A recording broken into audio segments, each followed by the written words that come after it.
The roof on this house does more than just keep the rain out and the heat in. It's also used for collecting solar energy. And you can see on the panels on this roof, those are photovoltaic panels which convert sunlight into electricity. 100% of the electrical needs for this house are met by those panels. That runs everything, all the appliances in the house, all standard AC equipment. That includes the refrigerator, computer, television, everything. The really neat thing about these panels is that they're 100% pollution-free, there are no moving parts, and they'll run for decades. Since the workshop was built before the home itself, the entire photovoltaic electrical system was initially installed in the workshop. This supplied electricity for the entire building process, powering all the electrical tools that were used, including chop saws, cement mixers, and drills. The black box is the DC side of the system, which draws power off the roof panels and charges the battery bank. The electrical storage unit consists of 12 L16 lead-acid batteries. They are contained within a box that is vented to the outside of the building in order to let the hydrogen gas that the batteries generate while charging escape. This battery bank is sized to provide approximately 3 to 4 days of power without any sunlight, which is more than enough backup for this part of the country. The white box is called an inverter. It converts the 24-volt DC power from the batteries to 120-volt AC.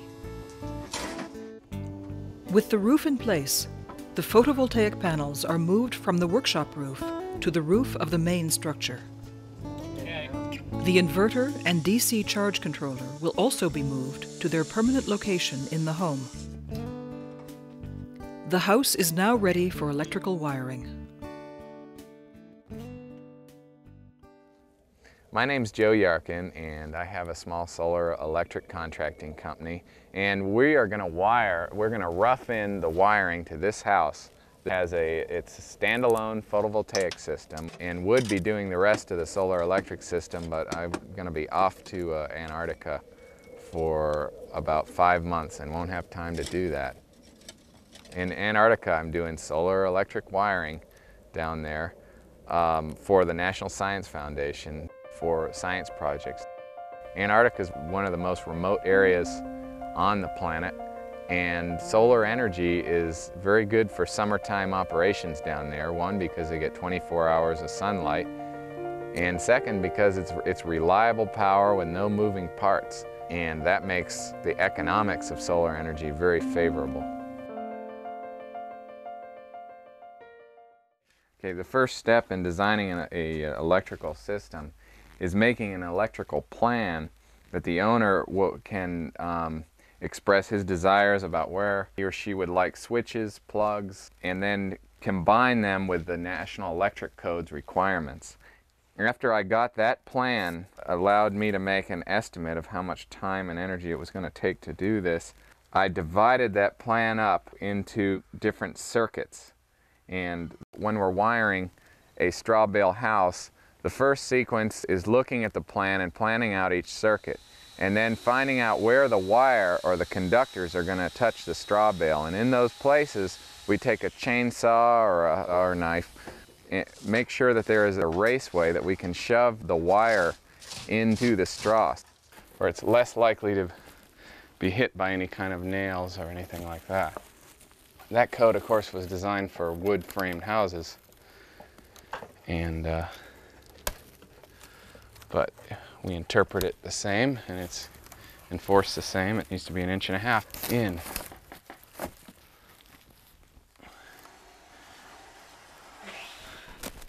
Then take the wire and wedge it into the channel. So I use a kind of a dulled stick sometimes and pound the wire in a little further so it'll stay. We have run what's called UF, or underground feeder cable. This is a moisture resistant and heat resistant, very tough cable with a tough outer jacket. Another part was how the boxes are actually attached. We use metal boxes. They're preferred because they will outlast plastic in attaching the receptacles to them, and they're stronger in that way. They also make a better connection to a stake. What we do is attach a stake to them using a couple screws and pound that into the straw, and leave it out about 1.5 inches, because another property of straw bale that I've learned is that it takes a lot of stuccoing and plaster to build out the wall and make it nice and flat. And here we have a light fixture that is attached to a 2x2 about 12 inches long and then pounded into the straw. This is a regular metal box that will be covered up to here in outside plaster or stucco, and then a waterproof gasket and fixture will be attached to that in the final part of the electrical installation from the floor level. And we could match that. Threading electrical cable through a straw bale wall is done by taping the UF cable to a large metal needle and pushing it through the wall. And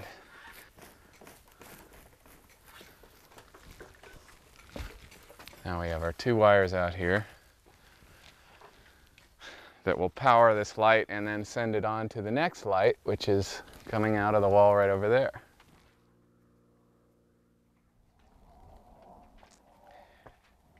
Here we have a triple switch. This is actually 3 different switches. That one is attached to the outside light, another is another outside light that's on a 3-way switch, and the inside hall light.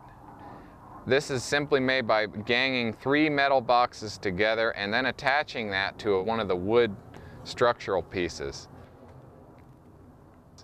How I run wires from place to place in walls is we look at areas that will be concealed, and we drill holes using a power drill through the wood at least 1.5 inches in from any finished surface to protect it from nails or screws.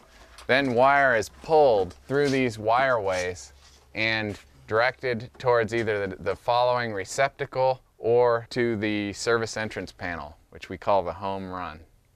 This kind of cable that we're running here will never be in contact with the straw bale or the adobe. So we used a wire commonly referred to as Romex. It's not suitable for wet locations or areas that may be moist. It is easier to work with, so we used it wherever we can in the stud walls. This box is a side attached, and this is more a standard stick frame wiring technique.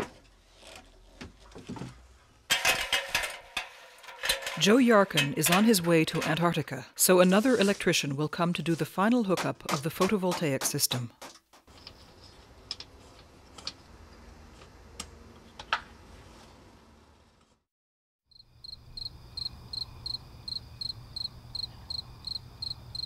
This home uses only compact fluorescent light bulbs. Compact fluorescents last significantly longer than traditional incandescent bulbs, making them much more cost-efficient in the long run.